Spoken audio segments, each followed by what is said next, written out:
dark tale of Middle-earth, a view from the Orcs' eyes. Welcome back to Realms Revealed, where we uncover the hidden depths of Middle-earth's lore. Today, we're diving into the shadows to explore a perspective often overlooked in the epic saga of the Lord of the Rings. The viewpoint of Sauron's fearsome orcs. Prepare to see Middle-earth through a darker lens as we unravel the untold story of the War of the Ring from the eyes of these creatures. Join us as we uncover the secrets, struggles, and ultimate fate of the orcs in The Dark Tale of Middle-earth, a view from the orcs' eye. Several years before the events of The Lord of the Rings, Sauron openly declared himself in Mordor, initiating the gathering of his forces. Among these forces were the orcs, who formed a crucial part of his army. However, their roles were not limited to being mere soldiers. Orcs also served as miners, craftsmen, builders, and slave drivers, contributing significantly to Mordor's infrastructure and war effort. Sauron's primary stronghold was in Mordor, but he also had other orc strongholds, most notably at Dol Guldur in southern Mirkwood, from where armies were dispatched to attack Lothlórien and northern Mirkwood. The concentration of orcs in Mordor was immense. This varied group included different types of orcs with distinct appearances, experiences, and characters. While all orcs were warlike, not all were directly involved in Sauron's army. Many continued their roles in mining, crafting, and building, crucial for maintaining the broader economy of Mordor. These orcs experienced little change in their daily routines, except for an increased workload, as many of their comrades were conscripted for the war effort. Frodo and Sam, during their journey through Mordor, observed the encampments from a distance. They saw a vast plain filled with camps, some ordered like small towns with straight, dreary streets of huts and long, low, drab buildings.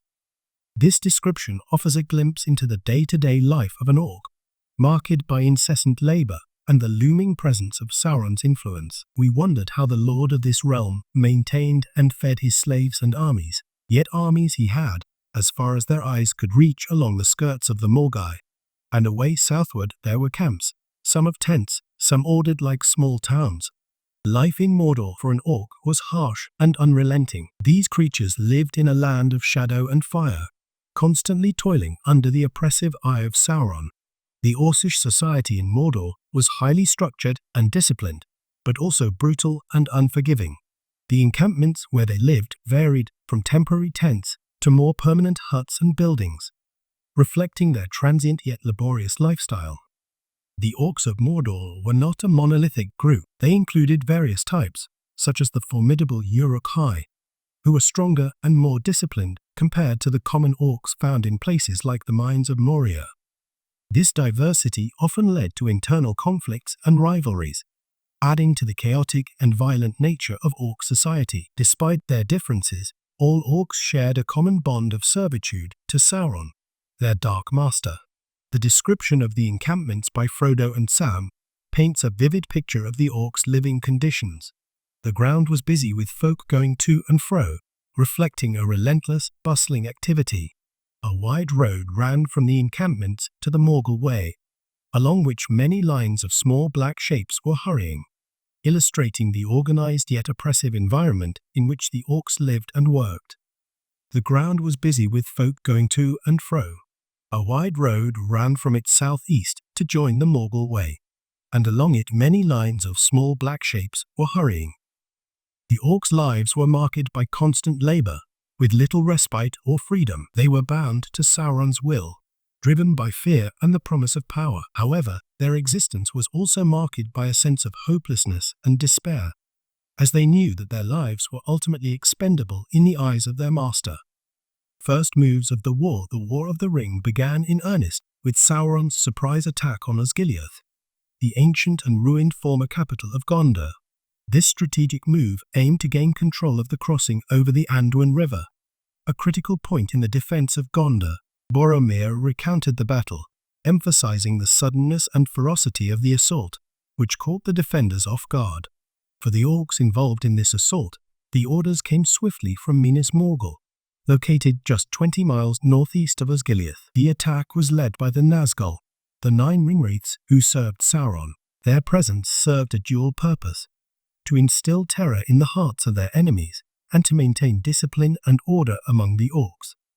While the Nazgul's presence had a chilling effect on their foes, it kept the Orcs in line, ensuring they carried out Sauron's will without hesitation.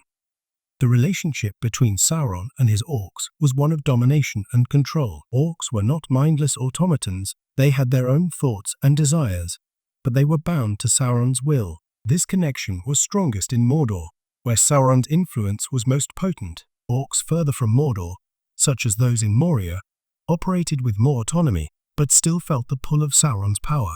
The Nazgul came again and swept through the battle like a shadow of death, and the captain of the White Tower was broken and lay dying. The Orcs' initial successes in the assault on Osgiliath gave them a sense of confidence and purpose. They breached the defenses with ease, using their superior numbers and the fear induced by the Nazgul to overwhelm the defenders. However, this was only the beginning of their long and arduous campaign, as they knew that more battles lay ahead. Waiting for war after the initial assault on Osgiliath, the majority of Sauron's forces returned to their encampments in Mordor, waiting for the next phase of the war. This period of waiting was marked by anticipation and preparation. Orcs continued to amass resources, craft weapons, and build fortifications, knowing that a larger conflict loomed on the horizon. During this 9-month lull, Sauron continued to gather his forces from across his empire. He sent expeditionary forces to hunt for the One Ring, a task of paramount importance to his plans. One of these expeditions resulted in the capture of Merry and Pippin, highlighting the rivalry between different Orc factions. There were Sauron's Orcs, Saruman's Uruk-hai, and even a third group from Moria, each with their own goals and loyalties. These internal conflicts often led to brutal clashes, as seen when the Uruk-hai quickly subdued the Moria Orcs. "We have come all the way from the mines to kill and avenge our folk. I wish to kill and then go back north." The encampments in Mordor became increasingly fortified during this time. Orcs worked tirelessly to build more robust structures, anticipating a prolonged conflict. They were driven by a combination of fear and the promise of plunder and power. The daily life of an Orc during this period was one of constant labor and preparation, interspersed with moments of brutal violence as different factions vied for dominance. The waiting period was not without its challenges. The Orcs had to contend with the harsh environment of Mordor, marked by extreme heat and scarce resources. They also had to maintain discipline and order within their ranks, despite the constant tensions and rivalries. The looming presence of the Nazgul served as a constant reminder of their master's power and the consequences of failure. Mobilization for battle. In March of the year 3019 of the Third Age, Sauron finally mustered his full strength. He unleashed a magical darkness that spread from Mordor, shrouding the land in an unnatural gloom. This dawnless day had several strategic advantages. It struck fear into the hearts of men, provided cover for his forces, and allowed even those Orcs who despised sunlight to march forth. The Orcs mobilized for the Battle of the Pelennor Fields, a key confrontation outside the walls of Minas Tirith. They marched with confidence, bolstered by the presence of the Nazgul and the belief that victory was assured. Sauron's forces vastly outnumbered those of Gondor, and they had brought powerful siege engines, including Grond, a massive battering ram. As the battle commenced, the Orcs swept across the Anduin River with little resistance. They breached the gates of Minas Tirith, and it seemed as though the city would fall. Inside the city, chaos reigned as Denethor, the steward of Gondor, succumbed to despair. The morale of Gondor's defenders plummeted, and the Orcs were eager to press their advantage. The drums rolled and fires leaped up. The great doors of the Black Gate swung back wide. Out of it streamed a great host as swiftly as swirling waters when a sluice is lifted. However, the tide of the battle changed with the arrival of the Rohirrim, led by King Theoden. The Orcs were caught off guard by this unexpected reinforcement. The Witch King of Angmar, leading Sauron's forces, moved to counter the Rohirrim, resulting in the death of King Theoden. Yet, the Witch King's fall at the hands of Eowyn and Merry marked a turning point, sending a shockwave through the ranks of Sauron's army. The arrival of Aragorn, leading reinforcements from the south, further shifted the battle's momentum. The Orcs, who initially mistook the ships for allies from Umbar, were dismayed to see the banner of Elendil. The combined forces of Gondor and Rohan broke the siege, and the Orcs were routed. Many were slain, while others fled back across the Anduin. The final march, despite the setback at the Pelennor fields, Sauron was not defeated. He regrouped his remaining forces and prepared for a final confrontation at the Black Gate. Aragorn, now leading the army of the West, marched to Mordor in a bold move to distract Sauron and buy time for Frodo and Sam to destroy the One Ring. For the Orcs, this march represented a last stand. They moved from their encampments in the plain of Gorgoroth to the Black Gate, ready to defend their master's realm. This final mobilization was marked by a sense of desperation and determination. They knew that this battle would decide the fate of Middle-earth. As Aragorn's forces approached the Black Gate, Sauron unleashed his full might. Orcs, trolls, and Easterlings poured out of the gate, surrounding the army of the West. The Orcs believed victory was within their grasp, confident in their superior numbers and the strength of their fortifications. "We are the fighting Uruk-hai. We slew the great warrior. We took the prisoners. We are the servants of Saruman the Wise, the White Hand, the hand that gives us man's flesh to eat." The battle at the Black Gate was fierce and chaotic.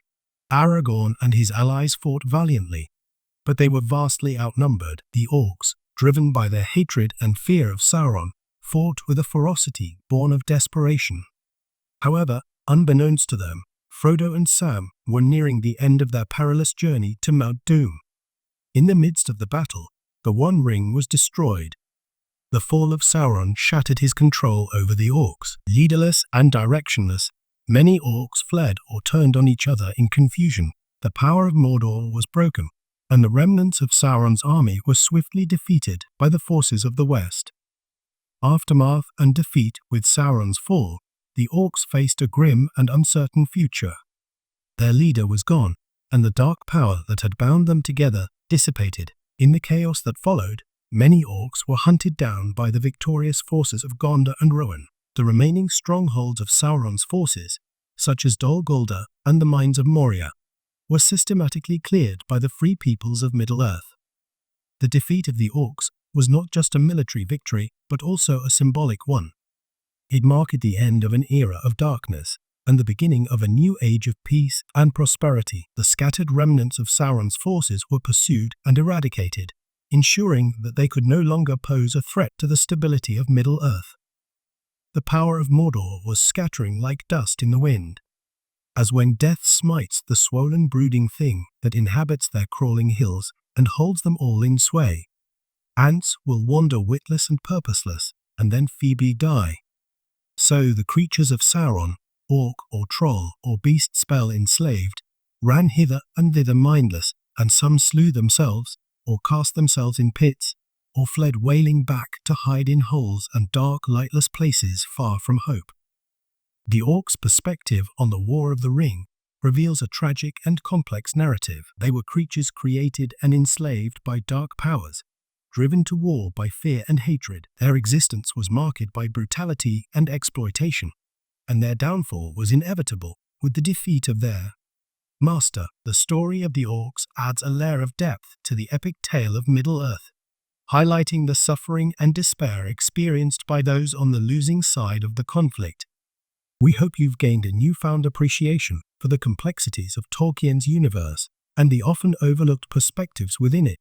If you enjoyed this exploration into the Orcs' viewpoint, don't forget to like, share, and subscribe for more deep dives into the realms of fantasy.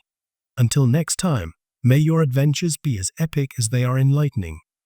Farewell, travelers.